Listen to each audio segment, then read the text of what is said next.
We're not talking about the average person.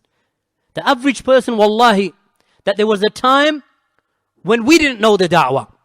Unless you were born into a Salafi family, and your parents were Salafi, and they brought you upon Salafiyah, which is a ni'mah from Allah subhanahu wa ta'ala.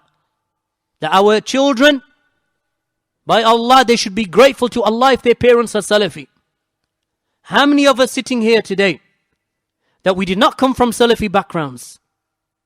We did not know except the little that our parents taught us, if we were Muslim. And if you weren't Muslim, then your background is what? Christian, Hindu, Sikh, Jew, whatever. So then Allah subhanahu wa ta'ala guided us to Salafiyah. So we recognize the difference between that which we were upon and that which Allah guided us to. So it's like black and white.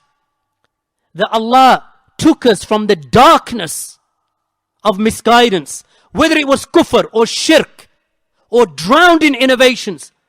And then Allah illuminated the path for us. It was like a person blind, can't see. Heart dead. And then Allah revives his heart and makes his heart start beating again. He was blind and Allah made him see the world.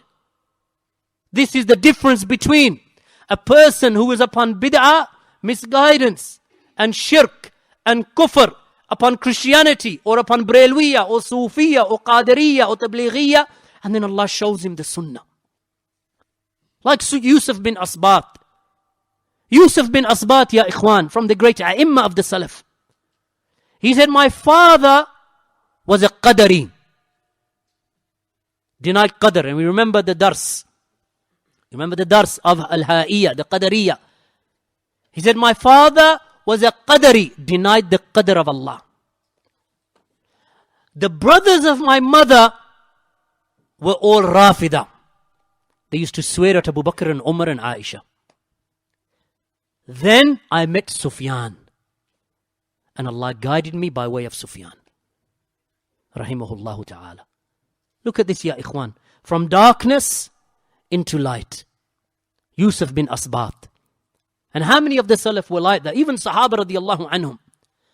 Some of those narrations, such as Ibn Sa'ad and others they mention, from Umar ibn al-Khattab radiallahu anhu.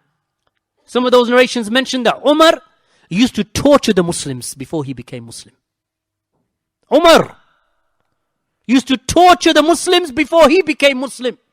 Then when he became Muslim and used to walk in the streets of Medina, where was the shaitan? He used to take a different path. From darkness into light, ya ikhwan. Umar, without exception, the second greatest man to ever walk this earth after the prophets and messengers. Umar. Look at Allah takes the people out of darkness and brings them into the light, so much so that Allah raises them and enters them into Jannah. Made him a martyr for Islam. Shaheed Umar, Amirul Mu'mineen radiyallahu anhu. Then our children who are raised in Salafiyah, ya ikhwan. Raised in Salafiyah. What a ni'mah for them. What a ni'mah, ya ikhwan.